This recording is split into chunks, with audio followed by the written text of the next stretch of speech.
This is the Andrew Burchett Podcast, episode 53, Finding Friends in the Fog of 2023. Many Americans have hundreds of friends on social media, but finding actual friends, not just Facebook friends, well, that's like living in a fog. The fog of the post-pandemic society, which feels really daunting to so many. Our nation has been so divided and filled with mistrust, and it keeps many from taking risk, from stepping out, from extending a hand or a fist bump or whatever you're supposed to extend to show interest and warmth these days. A study right before the pandemic in May of 2019 showed that 45% of adults say that they find it difficult to make new friends.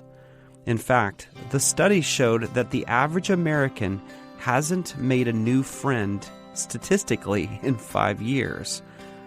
There has been what some mental health professionals call an epidemic of loneliness in America. Some studies show that most men have less than 5 friends. A poll from early 2023 showed 17% of adults felt lonely a lot of the day yesterday. This number rises to over 25% when you look at lower income households or young adults. Some polls say that 3 in 5 adults in our culture suffer with loneliness. That's a lot of isolation. The 2019 study showed that the average American has 16 friends. The breakdown was characterized this way: 3 friends for life, 5 people that you really like and would hang out with one-on-one, and 8 people who you like but don't necessarily seek out to spend time together. While I walked into the post-pandemic fog with people in ministry, I noticed these numbers were probably cut in half or more amidst controversy of politics and vaccines in the last few years. It seems that many people have struggled with addiction to alcohol and drugs in the past few years as well. The coping mechanisms that were seldom employed before now were overused during the pandemic and leading to a full-on addiction and desperation to find real relationship, connection, and meaning in life again. Researchers have found that people turn to social media when they're feeling lonely, and it might surprise you to know that people felt worse after spending time on social media. They actually felt more lonely and more isolated.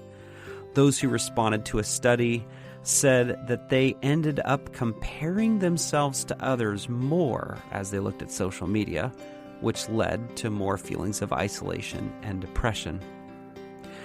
Then when you stack up the aversion to spending time in crowds for fear of sickness and how accustomed many churchgoers became with staying in your pajamas and watching church on the couch on Sundays, well, you've got a perfect storm of isolation. I believe that we start slowly dying inside when we fail to interact face-to-face with other humans, especially with other humans about matters of faith. While occasional times of solitude are actually beneficial to connect with God, we take time away from meeting with others, worshiping with other believers in Jesus, and we take time away from serving others, and it's debilitating to our life and our faith. Psalm 68 tells us that the Lord puts the lonely in families. The Greek word in the Bible for church is ekklesia. It means that we are the called out ones who gather together. In the church world, we would use phrases like getting plugged in, being connected, and being in community.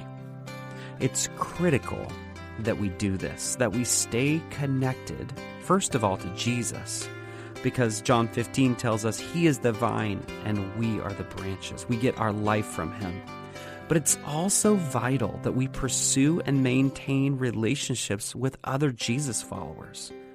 I've seen so many people over the years try to live their Christian life on their own in isolation, and they end up getting taken out by the enemy of our soul. The devil is like a sniper who shoots at those who are trailing behind the group or have decided to part ways from the safety of their clan, from their family, from their squad. So, a question or two for you to ponder. When did you last take the chance to make a new friend? Are you spending time with people who are looking out for you? Do you have any friends that make you think and grow in your walk with Jesus?